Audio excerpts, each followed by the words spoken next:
Rain coming in with with our Arsenal talk again. But no, listen, big up to yourself for coming through.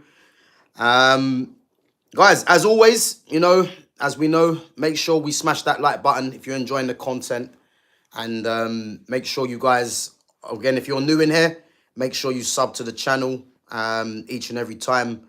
It's much appreciated if you're new in here. And if you do like the content, again, make sure you check out my other content. They're all into playlists as well. So if there's anything in particular that you guys want to see, then big up, man. Make sure you guys go and watch that. Yes, big up to Mr. Jonas. Big up, bro. Big up. Bro, I haven't forgotten, man. I know you've been away, obviously. We've been busy. But yeah, we'll definitely get the our normal stream on the Monday. So yeah, I'll contact you, man, 100% once once I'm free and that. So yeah, now big up for coming on as well. Big up to Sham, big up to Barbara Joseph as well for coming through. So yeah, guys, listen. Harry Kane. Big up to Daniela as well for coming through. Guys, make sure when you come through, make sure you smash that like button and sub to the channel if you're new as well. So Harry Kane, guys, I have to say, I mean, I've always been a massive fan of Harry Kane. Part of me has always been a bit skeptical as well. Big up to Mike Willie 45. Part of me has always been skeptical with Harry Kane, not in terms of his ability, but in terms of can he take his team over the line, whether that's England, whether that's Tottenham before, and then obviously Bayern Munich now. So again, with Harry Kane, as we know, we're going to go through obviously his numbers in a minute. But for me, the one, it's not even a blemish, really. I think it's the one thing that Harry Kane needs to do. If we're looking at Bayern Munich, for me, he needs to get Bayern Munich over the line in the Champions League. Because as we know, previously, Robert Lewandowski, even before that, Mario Mandzukic, Mario Gomez, all these strikers before that have been at Bayern Munich have all won league titles. So Harry Kane going to Bayern Munich, winning the league title, he was always going to do that because of the quality of the player that he is for a start. And again, Bayern Munich just dominate that league anyway. So as I said, there's no surprise there with Harry Kane going to Bayern Munich and winning the Bundesliga. I think where he's going to be judged, because as I said, guys, Harry Kane just scores goals for fun. The guy's an absolute goal machine. Not to mention, the guy is a great footballer as well. So for me, what I would say is he has to take Bayern Munich to win the Champions League, which is not going to be easy. And again, if anyone's seen the game yesterday, I didn't see the full game. I see a couple of the highlights. Kane got two, got a penalty. I mean, when you give Harry Kane a penalty, you might as well just say, look, it's a goal. Because I don't think I've seen a better penalty taker than Harry Kane. The guy is absolutely ruthless from the penalty spot, and it'd be very interesting to see how many he's actually missed. I know, obviously, he missed one for England against France in the was it the World Cup or the European Championships? I can't remember. I think it might have been the World Cup. So as I said, we know Harry Kane from the penalty spot is more or less guaranteed a goal. His second finish, and that's the kind of finish he does all the time. He uses the body of the defender, whether he curls it round them or puts it through the legs into the far corner. And that is just vintage Harry Kane finishing, So, yeah, again, when it comes to goal scoring, he's, he can't be argued against. He's probably one of the best goal scorers that world football has ever seen in terms of consistency, So, yeah, for me, that game yesterday, I said I didn't see the full game. I see the highlights. And, yeah, Harry Kane just doing what Harry Kane does, and that's just getting goals and just steering his clear and taking his team over the line, As Shama said, United should have taken Kane. Yeah, listen, United should have taken Kane when Ferguson was here. That was the opportunity. When Kane was coming through and what he was doing at Tottenham, that was the opportunity. I think now, Harry Kane's 32. I expect him to stay at, Bayern Munich for another, I'm going to say another season, depending on what this season is, because I think the aim for him would be to win the Champions League. But I think if he doesn't win the Champions League, He's won the Bundesliga now. Do you know? Does he stay there? You know, he might want to come back to the Premiership and try and break Alan Shearer's record. So that might be something that he might be looking at. Um, so yeah, I'm gonna say he stays there probably a maximum another season. Um, I think a lot of it will depend on the Champions League, you know. And as I said, man, for England as well, you know, we're gonna go through the record, but yet to take England over the line. And this is the one thing that I believe will be leveled at Harry Kane in terms of how he's seen, you know, by the majority in terms of trophies won. Because I think when it comes to goal scoring and his actual ability, you know, no one can question that. You know, he's one of the best strikers of his generation for sure. But what's going to be telling is, does he take England or Bayern Munich over the line in the Champions League, World Cup, or the European Championships? You know, and that's what's going to be telling. So he's going through Harry Kane's numbers, you know, some insane numbers. So obviously for Tottenham, 435 appearances in total with a return of 343 goals and assists combined. I mean, that is just absolutely ridiculous. You know, that's just mad numbers, you know. And let's not forget as well, Harry Kane is actually a number 10. So coming through, obviously before he was at Arsenal, before he went to Tottenham, obviously Harry Kane coming through is actually a number 10. And you can see by the way Harry Kane plays as well. You know, he's got that long range passing. You know, he's got the technique about him as well from his shooting. And a lot of that came from, obviously, the sheer hard work he's put into his game. But let's not forget as well, the guy's actually a number 10. So he's always had that in his game. For England, 109 caps, 74 goals. Obviously, England's all-time top goal scorer as well. And then for Bayern Munich, already he's got 95 goals in 102 appearances. And I mean, those numbers there are actually insane. You know, they're insane. And again, Harry Kane just consistently just keeps putting the ball in the back of the net. But more importantly, the guy's just a pure footballer. You know, I don't think there has been a striker like him in terms of someone that is that technical to drop into the half spaces and spray the ball. I can't really think of a striker like that. A lot of the strikers from back in the day, you know, we looked at them as number 10s, like the Bergkamps, the Del Pieros, the Tottis. Those guys weren't number 9 strikers. They were like number 10s that would drop off deep and do what Harry Kane's doing.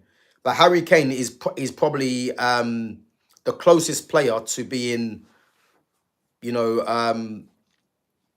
a hybrid, you would say, in terms of being a 9 and a 10 that can do that. Because, I mean, if you look at the strikers now, you know, there ain't no striker like him, really, you would say.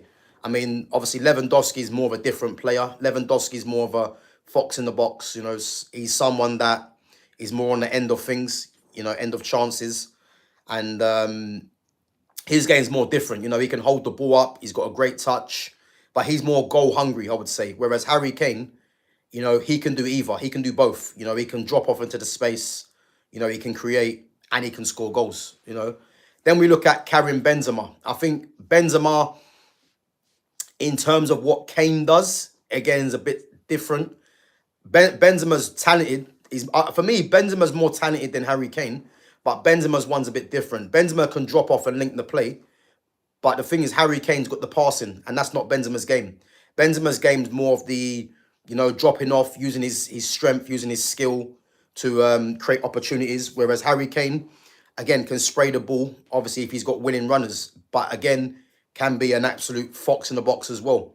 And again, Harry Kane's someone that hasn't got any pace, you know, but the guy's got so much intelligence that he doesn't even need to use. You know, I think he's got a decent change of pace, but he's never going to get away from anyone because that isn't his game. And a lot of Harry Kane's game is based on his intelligence, you know. Obviously, he's shooting, he's passing, left and right foot. Again, he's very good in the air as well. You know, he can hold the ball up. So he's a bit different to Benzema. Who do I prefer? I prefer Karim Benzema. I think Benzema if a lot of you don't already know anyway, Benzema modeled his game on R9, you know, and as you can see, when Benzema first came through at Lyon, you could see there was, there was touches of R9 in his game. Again, when he went to Real Madrid, he had to adapt his game to Ronaldo, and his game became more of a kind of a target man striker at times. But then obviously when Ronaldo was, getting the numbers, he had to kind of drop out to the left and adapt his game like that, really. So he's different to Benzema. He's different to Lewandowski. Again, Luis Suarez. Luis Suarez is more of I call Luis Suarez a messy footballer in terms of how he played. Very unpredictable. Ricochets galore with him. But Luis Suarez was a top player. And again, Harry Kane very different to him. Luis Suarez is someone that can drop deep, can play in the shoulder, and can play as that target man. I think when Luis Suarez went to Barcelona, he was more of that target man striker in terms of holding the ball up. Again, loves a nutmeg as well. So he's more different to Harry Kane. As I said, this is why Harry Kane, for me, there hasn't been a striker that I can remember like him in terms of having that passing ability, which makes him unique for me. Again, Sergio Aguero, he's different to Aguero. Aguero was more of the fox in the box, low center of gravity kind of player, out of his feet and shoot, I would say. But again, all different strikers for me compared to Harry Kane. I mean, I think I've done a poll quite recently, a couple of weeks ago, I want to say. And actually, no, this one was a couple of months ago, I would say. So I said, who's the best striker between Harry Kane, Benzema? Was it Benzema? No, I think it was. I think I done Benzema, Kane, Aguero, and Suarez. It might have been. I can't remember, but I think Benzema and Aguero, I think, topped it. I can't remember. But again, they're all different strikers in their own way. But I think we have to respect Harry Kane highly, man, because consistently the guy just puts the ball in the back of the net, But not only just that, he's just a pure footballer as well, And as I said, you don't get strikers that come around too often like that. And for me, when we're looking at strikers right now in world football, again, the two names people mention right now are Erling Haaland and Harry Kane. Lewandowski was in there, but obviously he's been injured. And if Lewandowski hits form, Lewandowski is still one of the best strikers in the world. And I think, does that say how bad the strikers market is now? Or does that say how good those players are? I know Kylian Mbappe will be in there as well, but Kylian Mbappe is not a natural striker. He's not. He's more adept at playing from the left. So I wouldn't put Mbappe in that mold. I'm looking at central strikers, which Harry Kane, Erling Haaland, and Robert Lewandowski at this moment in time. I think they're the three that everyone talks about. And then you can put probably Isak in there as well. But I don't think Isak's in that. Well, I mean, Isak has to do it for another season before he's mentioned in that conversation for me. But I think if I'm looking at Harry Kane, I think he's number one for me right now still, in terms of consistently putting that ball in the net. I think has he got 10 goals already this season for Bayern Munich? And I think it might be for England combined as well. So yeah, the guy is not stopping. And I think his next target, can he break Lewandowski's record for the most goals in a single season? I think, if I'm right, it might be something like 41 Bundesliga goals. I think it might be something like that. So he's already got 10. He's already got 10. I think he might have 10 in the league, I think. So, or I could be wrong. So that will be his next target. And obviously the Champions League as well. So yeah, man, he's a top player, man, Harry Kane. And again, let me know, guys, in the chat, where do you think Harry Kane ranks amongst the best strikers of all time? Because my best striker of all time is R9. There's not been a better striker than him. So for me, R9's number one. And then you got guys like, and again, it's not based on how long their careers were. It's how good do you think they were at that time. And for me, I'm looking at R9. I'm looking at Adriano, Gabriel Batistuta. Who else is there? Yeah, Benzema, Lewandowski, Aguero, Luis Suarez. there's a whole list of strikers: Thierry Henry, Didier Drogba, Robin van Persie. You know, I probably missed a few out. If you guys know any other names, put them in the chat. I think I mentioned Lewandowski already. I think Erling Haaland, I think it might be too early to put him in there. You know, he's still got a couple of years to do, in my opinion, before he can be in that conversation. So yeah, where do I rank Kane? It's difficult because he's not better than R9 for me. You know, he's a different player to R9. I don't think he's better than Benzema. You know. Oh yeah, Fernando Torres. Someone said Suarez or Torres. For me, Luis Suarez. N7 has said Julian Alvarez. Alvarez is good, but he's not in this conversation. Trying to think who else is there. Trying to think. So yeah, Harry Kane not better than R9, not better than Benzema. Lewandowski, is he better than Lewandowski? That's a difficult one. I think Lewandowski probably has shown up more in bigger games, and I think that's what it comes down to, than Harry Kane has. You know, so if I'm looking at Harry Kane for England when it matters against the likes of Italy in that European Championship final, he was nowhere to be seen. If we're looking at the Champions League, I know he was injured, but against Liverpool, again, nowhere to be seen. If we're looking at the France game in that semi-final in the World Cup, I know he scored. I think he scored a penalty, but then he missed one. You know, so again, that's what can be leveled against Harry Kane. The fact that he doesn't really show up when he needs to in the big games, and as I said, it's difficult to place him above Lewandowski. As Lumi says, Kane's football IQ is so good. It is. I think that's part of why Harry Kane's so good, is his football IQ. Not Brett May says Shearer. Do you know what? For me, Shearer's not better than Harry Kane. I don't think Shearer's better than Harry Kane. I think they're both different players. You know, Alan Shearer was more of a brute force kind of striker. But in terms of ability, Harry Kane's ahead of him for me. And again, if Harry Kane stayed in this league, he would have already broken Shearer's record. And I think Shearer's name goes into existence, in my opinion. So, but yeah, no, he's not. Shearer's not better than him for me. Is he better than Didier Drogba? I think as a footballer, he's got more to his game than Drogba. But there's no denying the facts that Drogba has more big game moments than Harry Kane. You know, again, it's difficult. It's difficult where to rank Harry Kane.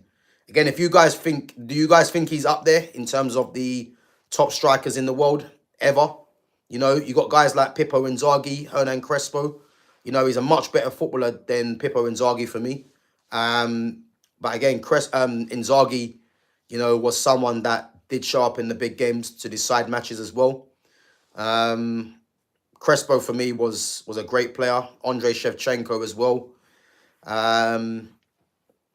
Yeah, you know what? It's difficult where to place Harry Kane, personally. You know, I think it is difficult where to place him. So Lumi says, it helped Kane not having pace. He can play at a top level for a while still. Yeah, literally, he can do that. And I think him going to Germany, you know, Germany's a lot slower pace than what England is. And he can just use, obviously, his experience, you know, the fact that he can spray the ball around the pitch as well. He can rely on that in order to prolong his career. And again, when I think Harry Kane can play on till he's about late 30s, you know, I think it wouldn't be a surprise to see Harry Kane drop into midfield, you know, because he's got that ability. Whether he has the mobility in that position, I think that might be where he might fail. But in terms of the number 10 position, you know, he can definitely play that if it's just a case of getting him the ball. But again, what does the future hold for Kane? Does he stay in Germany for a couple of seasons? Or does he have his eyes set on going back to England and breaking Shearer's record? I think in terms of him breaking Shearer's record, I'm not sure if he does that now, if I'm honest, because you got to think he's 32. if he does come back to England, what team does he actually go to? Because he's not going to go to Man City because Erling Haaland's there. He's not going to Liverpool because what's his name's there? Because Isak's there now. I don't see him going to Man United because it goes against everything United are doing in terms of the recruitment side of it. And again, by the time he leaves Bayern Munich, he might be what, 33, 34 probably, who knows. So yeah, it's difficult to see where he goes.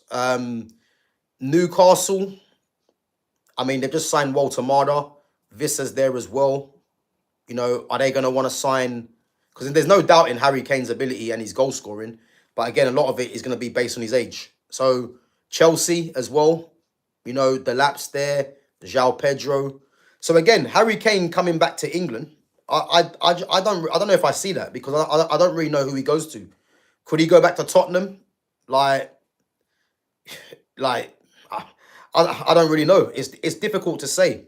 I think if Harry Kane was like 27, 28, and he's in Germany right now, then he'll definitely be someone that you could look at and say, yeah, I can see him coming back to any one of them teams. But the fact that he's 32, and guys, if you know, when's Harry Kane's birthday? Because he's going to be 33, I think, come during this season. You know, it's going to be very difficult for any team to fork out the money on Harry Kane when really there'll be younger strikers coming through. So I think what is 40 odd goals behind Shearer's record. I just don't know if that's going to be a possibility for any team to think, yeah, let's go and get Harry Kane now. You know, so yeah, it's one of them things. So Sham said, who would take him now? Exactly what I've said, Sham. So it's difficult, man. If you're looking at the top two in City and Liverpool, they won't. Arsenal got Gyökeres, and again, he's not going to go to Arsenal having been at Tottenham. So yeah, I think if you're looking at all the top teams in the league, they could all make a case for not going for him. Not because he's not good enough, but because of his age and how much he's going to cost and who they've forked out on money. You know, I think Liverpool and Man City are definite no's in terms of the contract and the money that they've spent on Erling Haaland and Isak respectively. Chelsea, I said to you, João Pedro and Delap are there. You know, Newcastle, you know, again, a lot of it's his age as well. So that's difficult to see where he goes. So maybe he might stay at Bayern Munich for another couple of seasons. Or who knows, he might go to the MLS. You know, he might go to Saudi. Who knows? I think I don't see Kane going Saudi personally.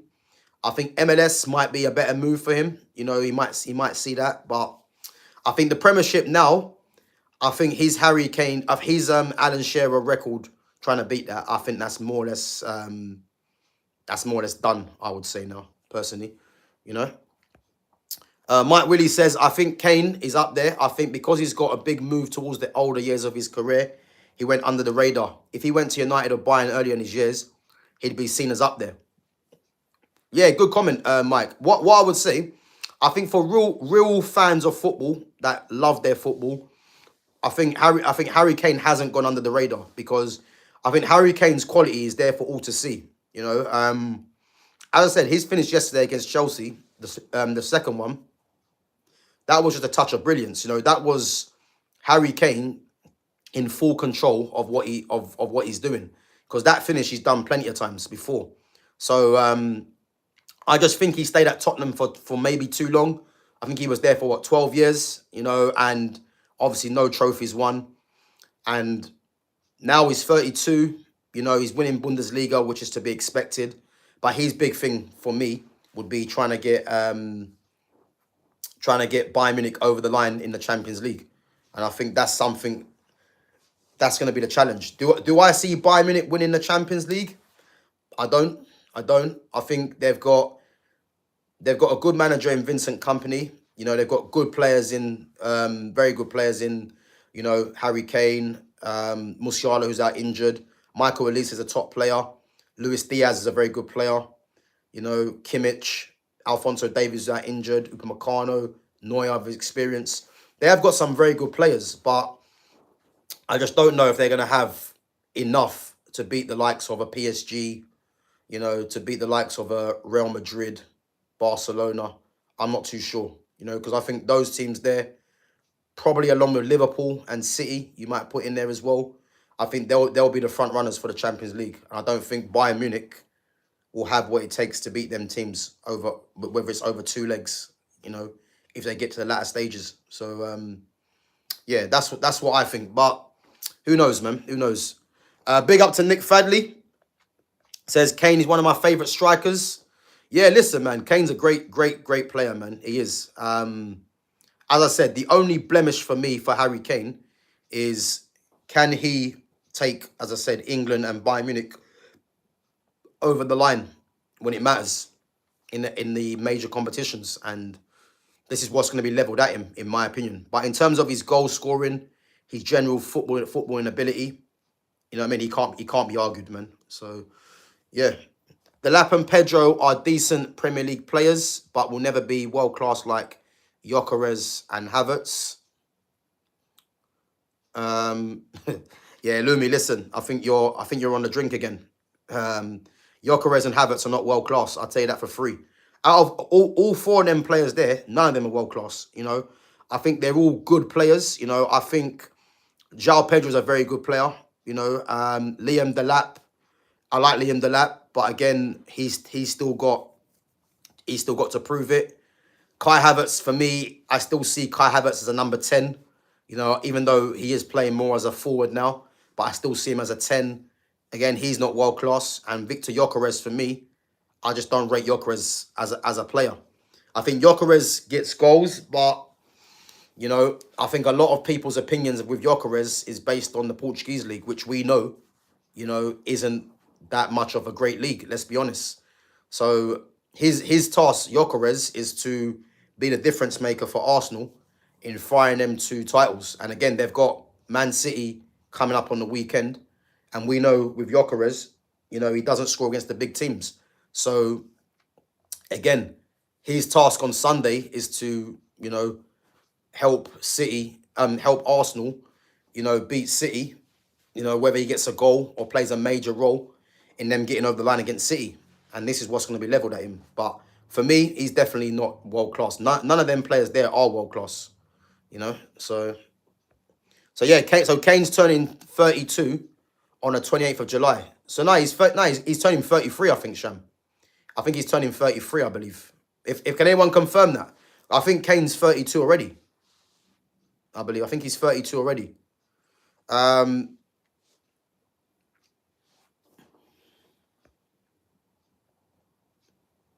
So Havertz has world-class ability, just needs to keep fit and turn that ability into performances. I think this world-class tag gets thrown around way too easily for me. I think when we're saying he has world-class ability, I think Havertz has got very good ability, but I wouldn't say it's world-class ability. No way. I think he's a good player. I do think he's a good player, and I rated him highly when he was at Bayer Leverkusen. But to say that he's got world-class ability, yeah, I think that's going too far, Lumi. So yeah, I don't think he's got world-class ability. No way. Yeah, listen, I think Lumi's on the drink, guys, man. Havertz and Gyökeres, again, she's an Arsenal fan, so she's doing the most. And as I keep saying, like Hulk Hogan said, big up to Hulk Hogan, rest in peace. When it all comes crashing down, Lumi, we're going to be here for you, man. Don't worry. Don't worry. Gyökeres will score 30 league goals. 30 league goals, yeah? So you do know, Lumi, yeah, that 30 league goals target is very difficult to get. I think who got top goal scorer last season? Was it Mo Salah? And I think Salah only got about, what, 31, 32? I might be wrong. Or did he get less than that? He might have got less than that. And again, that's a team that won the league. So if you think Gyökeres is going to get 30 league goals, he would have to get 30 league goals, and that will mean Arsenal win the league. So, guys, make sure you clip this, yeah? Gyökeres will get 30 league goals. Yeah, because I'm telling you this now, he won't get 30 league goals. He won't. Gav, you seen United made 660 million last season, even though we were told the money's run. Yeah, but listen. I'm not going to go too much into the financials of Manchester United, yeah, because obviously I'm not an expert in that field. But what I will tell you, Man United are looking, they're looking in a good way financially right now. I see that yesterday, and that just means United are going to have more money to spend. So again, Ineos, there's been a lot of criticism leveled at Ineos, and Omar Barada, but let's face it, in terms of financially, Omar Barada is actually doing a good job. It's just that he's hiring and his reluctance at the moment to sack this manager is what the problem is. But listen, United for me are going in the right direction. I think when people were, were annoyed at the fact that people were losing their jobs and stuff like that, you can now see these things are coming to fruition. So again, fans only care about fans only care about the fact that people are losing their jobs, etc. When the club are not doing well. If the club are doing well and people are losing their jobs, yeah, which again is tough to take, there's not going to be so much talk about it. It's only because United are doing poor and these things are happening. But the fact that Ineos have come in and they've had to make changes, listen, all we can do now really is just back what they're doing because, yeah, that's impressive. That, man, you have to say, because we were told there's no money there. The money is there. Man United have got money. They have. And again, if you look at the outlays and what they've done in terms of players brought in, to think, yeah, that United got two proven players in the Premier League in Cunha and Mbeumo, and United got them for what, 60 mil? And again, by all accounts, I don't think they're paying that up front. That's great business in comparison to what's out there and the money that's been spent. So, yeah, you have to look at that and think, do you know what? Yeah, they've done a good job there, I always get asked this question, Messi or Ronaldo? Messi, Pepsi, Cherry and Malbec. Big up to Lumi. Yeah, listen, that drink slaps, I ain't gonna lie. Pepsi, Cherry and Malbec. I did tell you. Lumi, let me know if that's your number one drink now.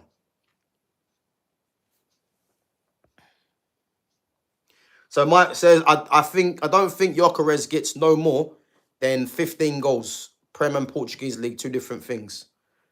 Again, I think his first season, I don't believe he gets. I don't think he gets more than 20.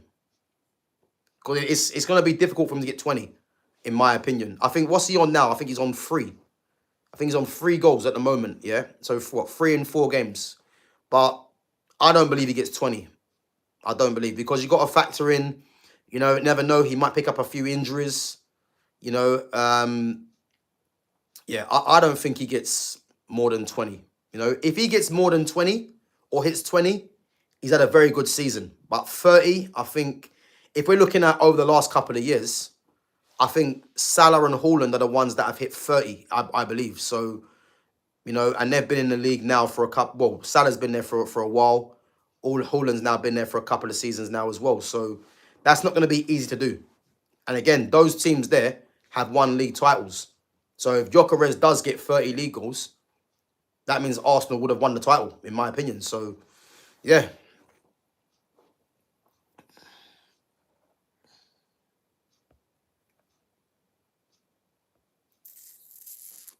So I agree. Ineos are doing a good job outside the pitch in terms of putting a proper football structure. They just need to do right and sack Amarin so that results can reflect on the pitch. 100% agree. And I think for me as well, it's a matter of time before this manager goes. I heard something. I see something last night. Yeah, that I think that when Gyökeres got all those goals, I believe, I think I think they outperformed Sporting Lisbon as a team, outperformed their XG by I think almost 24 goals, which is ridiculous. Which shows you that Amarim's system doesn't really get goals. Yeah, his system doesn't get goals. It just means that you had someone in Gyökeres in that league that was very clinical. Because to outperform your expected goals by almost by 24, I don't think that's ever been done before. Like, that is ridiculous. And that just tells you that he's outperformed that the team as a whole outperformed their expected goals, because the way the team was set up wasn't conclusive to getting goals. So if you've got a team that have outperformed it by that amount, what does that tell you? Is there any surprise why Man United are struggling as a team to score goals? Because just looking at his team in Portugal, it was the same thing.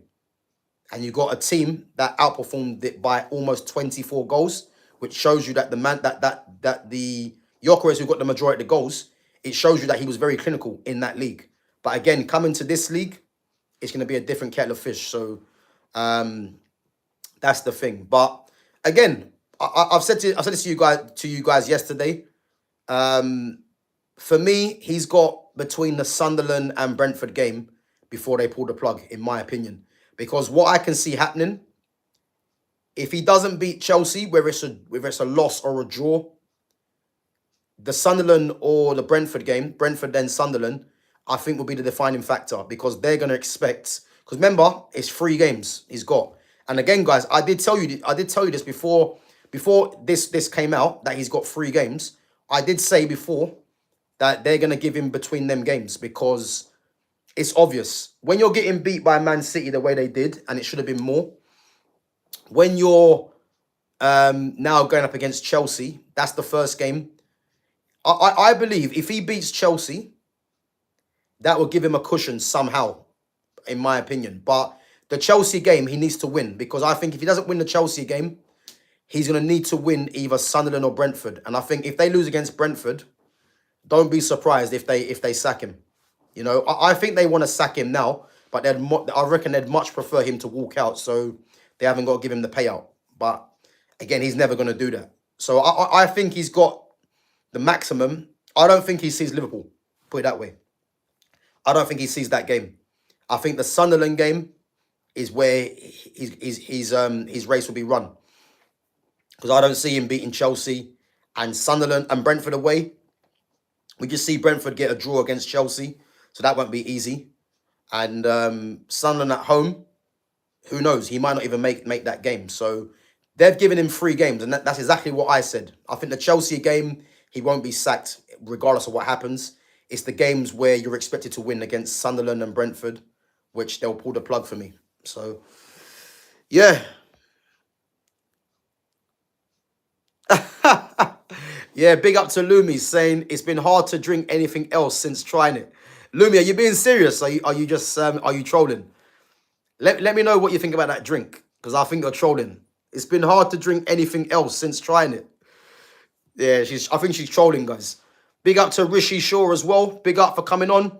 Guys, come on, smash the likes and sub to the channel if you're new in here as well.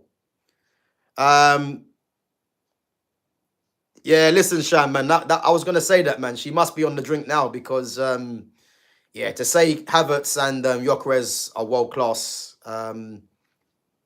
she should be thrown in jail for that, man, for them comments. I'll be honest. No, I'm only joking. Yeah, big up Rishi, man. Big up. Exactly, Nick. Very few have scored 30 plus in their first season. So I think that's the drink talking from Lumi. She's not taking that seriously. Havertz can't be labelled world class due to performances, but I do believe there's a world class player there. I mean, when he was first coming through at Bayer Leverkusen, I could see that, but I wouldn't say so now. I think what's Havertz now? I think he might be 25.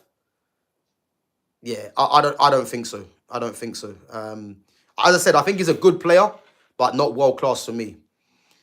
75% goal rate per game is near 30, assuming Gyökeres stays fit. Yeah, listen, he's not. Lumi, listen, you can do all these percentages all you want. He's not getting 30 goals. Listen, the thing is, I'm reluctant to go against you, Lumi, because you did say Arsenal would beat Nottingham Forest by 3 goals. So I'm reluctant to go against you on that. But I have to say, on this one, I'm confident he doesn't get 30 goals. I'm confident. But big up.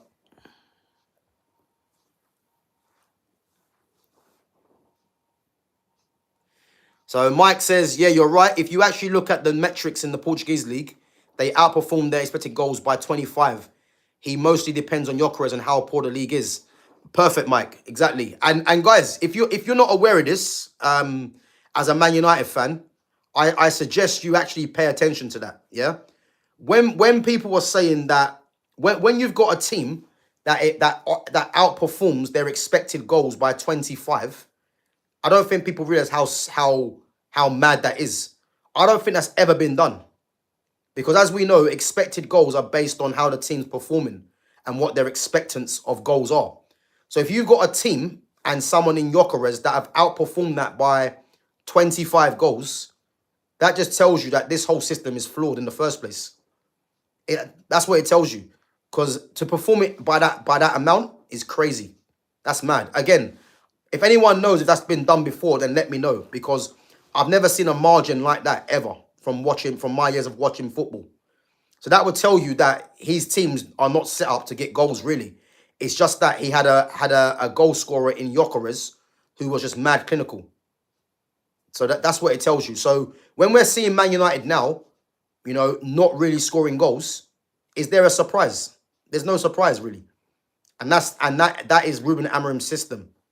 So you take out Gyökeres, who was a clinical in that league. You bring Amorim's system to this league, which is a lot harder. Now you're seeing the results of that. And again, to think that, Ineos didn't really pick up on that is concerning. It's concerning. So, but yeah, I see that yesterday and I couldn't believe it because I've never heard a team outperforming their expected goals by that amount. If we're saying what 6 or 7, that's more realistic. But by 25, and again, you put together the Portuguese league, you put together that Gyökeres was very clinical. You put all them things together as a team to outperform it by that amount. Yeah, that is crazy. That is crazy, and it shows you why Man United are struggling under this manager in this system. And again, guys, it's nothing to do with the players. Nothing to do with the players. If you want any evidence, that it's nothing to do with the players, that's your evidence because you just had a guy that was very clinical in that season. Yeah? Would Gyökeres do that again in that league? It's highly unlikely. That was a freak of a season by Gyökeres in terms of getting those numbers. And again, the team. So, again, it just shows you that this system's flawed, really. And this is why he's on borrowed time. I think that kind of explains as well, guys, why United have been doing so bad as well. Because when you're, as I said, when you're outperforming your expected goals by that amount, to bring that system into this league is actually crazy. Inverted wing backs. It's unheard of. Wing backs are there for a reason, to overlap. Yeah, he's playing them inverted. Like the whole thing doesn't make any sense. And as I said, that stat there by what Mike's just gone on about now, expected goals by 25. That should tell everyone why he's failing. Why he's failing. It's nothing to do with the players. It's just that this system this system worked to an extent with a player that scored mad goals in that league, in a poorer league. That's why it worked. But it's not going to work here, regardless of how many players you bring in, because that's not realistic to be outperforming your expected goals by that amount. So, but big up to Mike. Big up to Winston Churchill says they should keep Amorim. He's doing a great job at ruining United. There you go. We're getting trolled now, guys. So United need to play with 100% intensity to beat Chelsea, as they will be tired from last night. Yeah, maybe. You would say everything's in favour of United. They've had the longer rest. They're at home. But again, do I expect United to beat Chelsea? No. Do I expect Amorim to play the right team? No. And again, guys, I'm going to be back tomorrow anyway to do our match preview, Man United-Chelsea. Because this could be the game that defines the sacking of Amorim, in my opinion. Because, as I said, he's got 3 games. And if he doesn't get a positive result, which is a win, I think he needs a win against Chelsea. I don't think a draw or a loss does him favours at all. So he needs a win for me. And this could be the defining moment for him getting sacked, because that Brentford game away, the pressure's going to be on. So, and that's when I believe they could pull the plug. Um, I don't like my club losing at all, but I don't want us scamming a win against Chelsea because it would give him a little grace to stay longer. 100% agree with that, Mike. As I said, the problem that I see with the Man United is that, are they looking at Amorim as scamming a result to keep him longer? Because that's the last thing I want to see. Because that will do more damage to the club in the long run if that happens. Because, you know, Ruben Amorim just ain't good enough. He's not. You know, he's not good enough. No matter what anyone says, you cannot argue with the facts. And the facts are, he ain't doing a good job. Regardless if people are saying he hasn't got his team, he hasn't got his midfielders. This is the same guy that chose to keep Bruno Fernandes. Because there's no doubting, if Bruno Fernandes was let go, Man United would have had two midfielders in the club. So this excuse about him not having midfielders wouldn't have been made. So he's brought all this on himself, in my opinion. So yeah, he's not getting any grace from me. So as I said, even if he beats Chelsea and he goes on and even if he beats Chelsea, then beats Sunderland and Brentford, let's say, yeah, Brentford and Sunderland, I would still sack him regardless of them results, because Man United should be looking at the bigger picture. And the bigger picture is three positive results shouldn't be enough to keep him in his job. Because I've seen too much to know this manager ain't the right guy, because around the corner is another loss. So for me, he's coming to the end of his tenure at Man United. I think 8 months and 8 wins since he's been Man United manager in the Premier League. I mean, that's an absolute disgrace. He should be sacked for that alone. So I do believe it's a matter of time. So yeah, big up Lumi. Listen, guys, if you haven't tried it, Pepsi Cherry and Malbec red wine. You know, red wine first, red wine first, Pepsi Cherry and after, and stir that shit. Let me tell you now, you'll be thanking me, because it's a nice drink, man. Yeah, but Winston, when Man United fans that are saying that Amrim's the greatest thing since sliced bread, is because it's nothing to do with them actually thinking that. It's because of he's a young manager, the way he talks, they probably fancy him as well. That's basically what it is. You know what I mean? Because Ruben Amorim's done relatively nothing as a manager in his career. Yeah, he's won a league title with Sporting Lisbon. I think he might have won something with Braga as well. But in terms of him coming to one of the biggest clubs in the world, why he's been given this grace after having 8 wins in the Premier League in 8 months doesn't make sense. So they're only in love with how he talks, with the fact that he's a young manager. You know, that's all it is. That's all it is. But these guys, I don't look at them as proper footballing fans.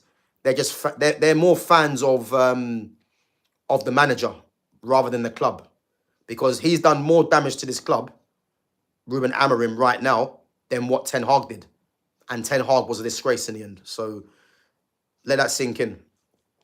Do you think Wirtz will end up finding his feet in the league, or was his 100 million price tag unjustified? I think, you know what it is with Florian Wirtz, yeah? He's one of my favourite players, yeah? But I think there's no player, when you actually think about it, yeah? There's very few players that are worth 100+ million. Again, this is what the going rate is for players. So he's always going to be under the scrutiny because of how much he cost. But he's going to get better. He is. You know, I think this is why I think someone said to me Wirtz will be a flop. But for me, what do you determine as a flop? Because do you think Florian Wirtz is going to get 20 goals and 20 assists? He's not. He's not going to do that in the Premier League, you know.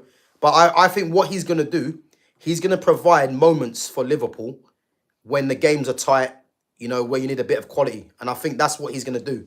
You know, he is going to start chipping in with a few goals and assists. I do believe he will. But in terms of, you know, when it's tight games in Champions League or league games, I think he's going to show his quality. He will. Because he's a top player. But again, there's no doubting he hasn't been great. And him coming to the Premier League Again, he's finding it a difficult league in comparison to what he's used to. But I have no doubts that he's gonna not I'm not gonna say he's gonna justify the 100 million price tag, but he's gonna justify his worth for sure. He will, because he's a very good player, man. He's a top player, and I think it's only a matter of time before he starts getting a couple of goals or assists, for Liverpool. He will, you know. So Niche fan says Bellingham is England's best ever player. Niche fan, big up yourself, man, because I know you've been in the chat a couple of times. If you actually believe that, football's died. If you actually believe that, but I think you're trolling anyway, because if England are being serious, and again this might be controversial to some others, if England are being serious, Jude Bellingham doesn't start for England. He obviously he'll be part of the squad. If I had my way, I wouldn't really put him as part of the squad. I don't rate him. But if England are starting him in the midfield, whether it's a midfield 2 or as a number 10, don't expect England to do anything serious. That's the truth.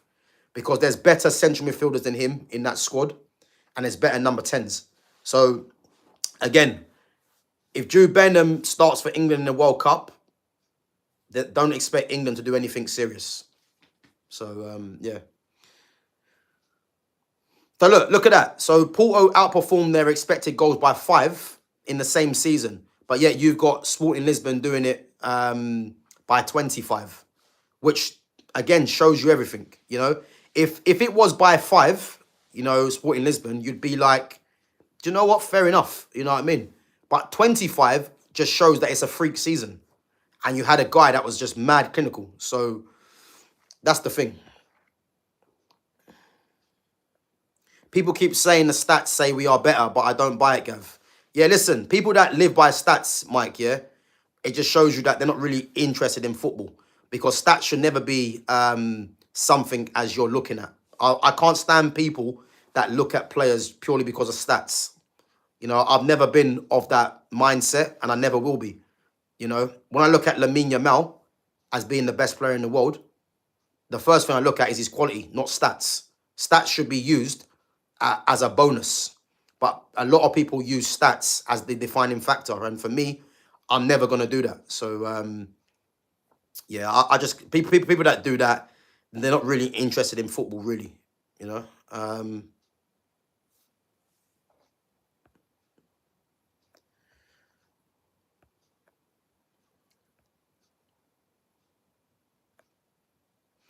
Gav, imagine Gyökeres fooling people into thinking Amorim is a top coach, so United recruit him, then rejecting United himself for Arsenal. No wonder you don't like Gyökeres, Gav. He ruined your club. Yeah, listen, I can see why you're saying that, Lumi, but listen, I just don't rate Gyökeres in general. When again, you guys have been on my channel for a while now. When United were linked to Gyökeres, I was always saying don't go and get Gyökeres. The people that were pushing Gyökeres, yeah, are a lot of the people that with big numbers on their channels. But they were only pushing Gyökeres because they wanted the manager to have his own player. As you can see from the recruitment that United are doing, they're not buying players for the manager. They're buying players for the club, which is great, because they've made that mistake with Mourinho, with Ten Hag, and again, they can't be making this mistake with Ruben Amorim. So yeah, I didn't want Gyökeres in the first place, and to think that again, he in a sense, you're right. He has fooled people to thinking Amorim's that good, because all you heard a lot of these fans saying, look at what he's done with Gyökeres. Look at the amount of goals Gyökeres has got. But these people don't look at the finer details. If you've got a team, and I'll say it again, if you've got a team and a player outperforming their XG, but by that amount, that should tell you that his system doesn't work. It doesn't. It was just a freak season that Gyökeres got that number, that got those numbers, and the team outperformed it by that amount. As I said, if they outperform their XG by about 2 or 3 goals, you look at that and think, do you know what? Yeah, I can see that. Systems worked, and they've actually exceeded. Yeah? When you're exceeding it by that amount, that will tell you that his whole system isn't conclusive to creating chances. It's just that you had a freak season with a guy that was just mad clinical. That's what it tells you. So, Chelsea's midfield is going to dominate ours. Hopefully he has a plan to bypass that, but I doubt it. Yeah, listen, Moises Caicedo will play. I don't think Lavia's back yet, but Enzo will be in there. Will they play Cole Palmer in the 10? Who knows? But listen, yeah, I don't know what's gonna go on. But one thing I will tell you, I just don't think United beat Chelsea. I said Chelsea 2-0. The fact that Chelsea got beat by Bayern Munich as well. I know people are saying tired legs, etc. But I think Chelsea will be looking at the fact that they drew the last game against Brentford. They'll be looking at going to United and thinking of nothing less than a win. And I think they get it.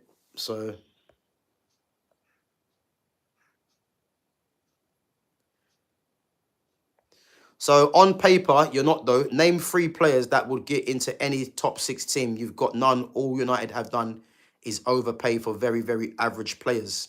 So name 3 players that would get into any top 6 team. What at Man United?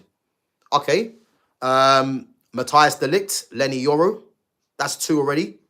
Mazraoui, that's 3. Amad Diallo, 4. Mbeumo, 5. Cunha, 6. Joshua Zirkzee, 7. Kobe Manu, 8. So Man United, for me, I've got 8 players. If you change the system around, yeah, change the formation.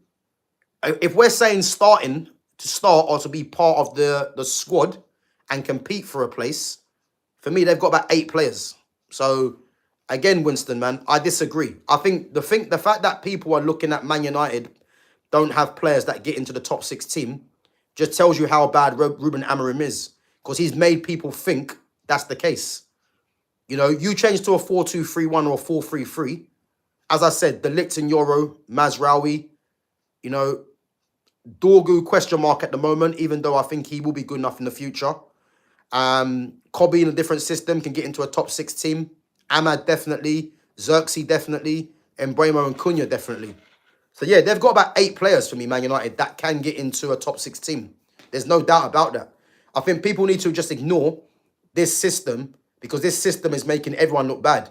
And when you've got a system that makes the majority of your players look bad, this is when everything has to fall on the manager.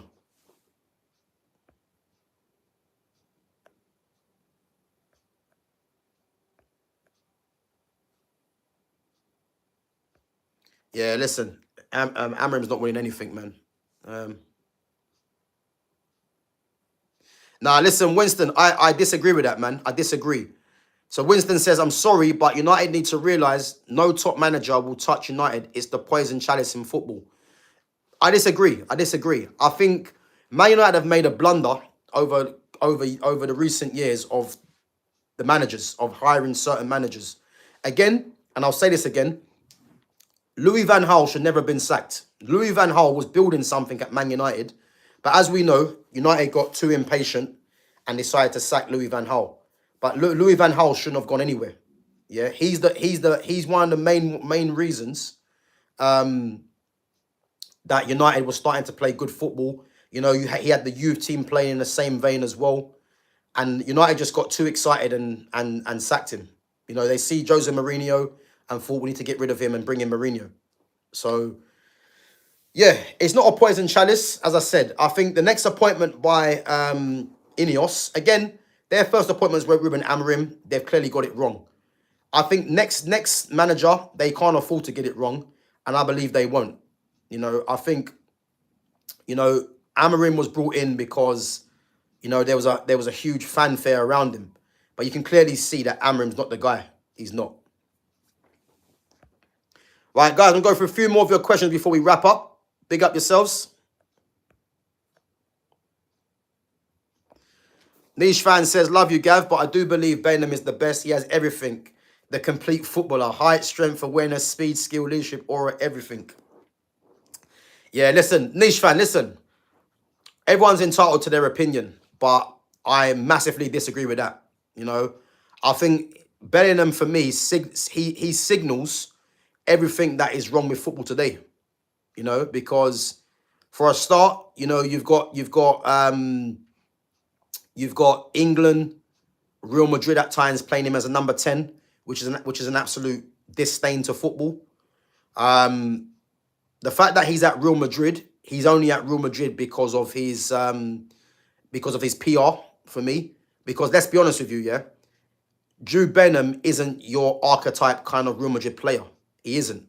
When you put his name amongst the likes of what they've got now, and I mean, I don't rate these guys to the top, but Mbappe, Vinicius Junior, for me, they are very good players, but in terms of being at the top echelon of football, I don't really see that. You know, Rodrigo's a top player. Arda Güler is. Camavinga, Chouameni, Valverde. These guys are top players, and then you got Bellingham in there. You know, it just doesn't make any sense. And again, Bellingham's PR for England and for Real Madrid is why he's at Real Madrid, because there's no one that's going to tell me over my years of football that this is a complete footballer. He's not. What Jude Bellingham is, he's got physicality playing in the Spanish league. But I can guarantee you this, if he came back to England, he wouldn't shine. He wouldn't really shine, because this league is about physicality. So he'll just be another player in this league with physicality.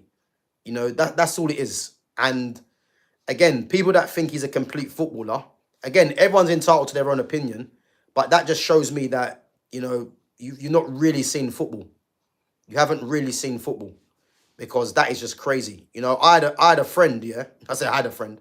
You know, I got a friend that tried to tell me he's potentially better than Zidane. That's why that's why we started talking about football. When he told me that, I thought, yeah, we can't have football conversations anymore, because that's just ridiculous. You know, and he said it to me with a straight face as well. He had the cheek to tell me Bellingham potentially is better than Zidane. You know, Zidane, like he doesn't know who Zidane is, like what Zidane's done. So when he said that, yeah, that's when I thought, you know what, you're entitled to your opinion, man, but it's not an opinion that I'm gonna invest in, because that's just ridiculous, you know. Yeah, listen, big up to Mike, man. He's overrated. He is. As I said, if Bellingham starts for England in the World Cup, you've heard it here first, guys. England are not doing anything serious. They're not. And the thing is, Bellingham's going to start. They're going to shoehorn him into the team purely because of his PR. But I'm telling you now, it's going to be to the detriment of England.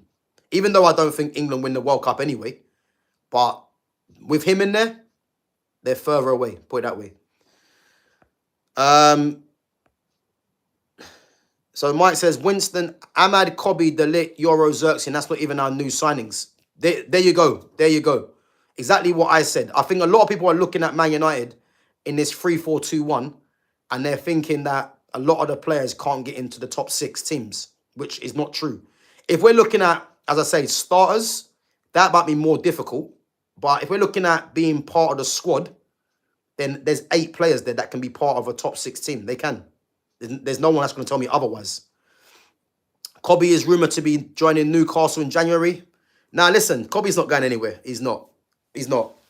Kobe, like, obviously he's never going to come out of it, but Kobe's just waiting for this manager to get sacked. It's obvious, you know, and he's going to get his wish soon, put it that way. So Kobe's not going anywhere. The club are not going to sanction an academy product leaving when there's been a huge excitement around his name anyway because of this manager. It's not. The manager's on the brink. And I did say, when Kobe was rumoured to be going out on loan, you know, it was more of a case where his team was putting the ball into Ineos's court to move the manager on. And again, by what we're hearing, you know, they think this team should be, you know, within Champions League qualification, within touching distance. That's Jim Ratcliffe telling you there that Ruben Amorim's on borrowed time. If people can't see through that, then that's up to them. But that's him on borrowed time.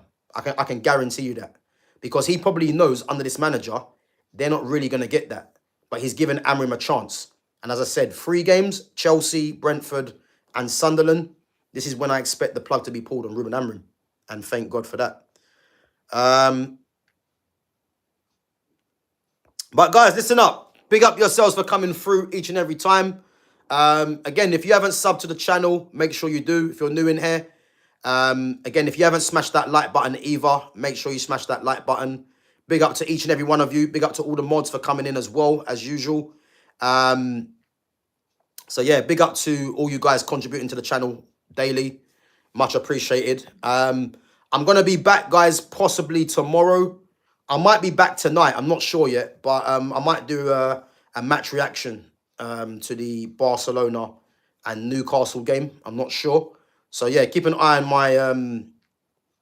on my schedule. Make sure your notifications are on.